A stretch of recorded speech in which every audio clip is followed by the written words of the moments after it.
For today's eye makeup look, I'm going to show you how to create this look using two eyeshadows, one for the lid and one for the crease. It's a super easy look, so let's get started. So I've already started by priming my eyelids with a little bit of primer. If you don't have an eyeshadow primer, you can always use concealer and a setting powder. This will create a blank canvas for you to work on. However, primer does give your shadow something to hold on to. So that's why I prefer primer over concealer. I'm first of all going to take that crease shade, which is a matte tone.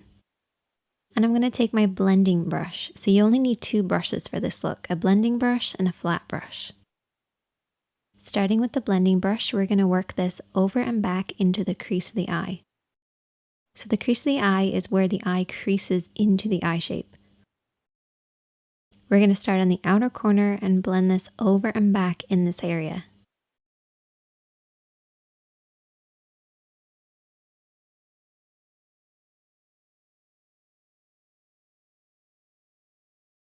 Take your time blending this over and back until you get the depth of color that you want.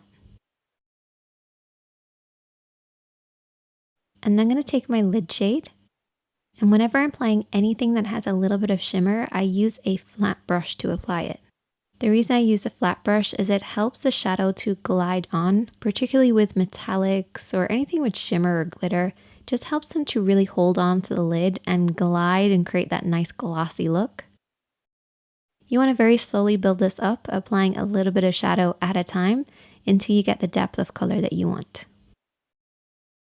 You also want to pay close attention to the lash line because this is where you want the majority of the shadow to be, blending upwards until it reaches the crease. If you have harsh lines between your crease and your lid, take your brush and slowly smudge between the two. This will help them blend into one another. But don't be afraid to keep blending and applying a little bit as you go along. And I also took that lid shade and applied it underneath the eyes as well. And that is the finished look, but I hope you guys enjoyed this one. If you have any more requests, definitely let me know in the comment section. Hit that subscribe button if you're new here. Hit that like button if you enjoyed it.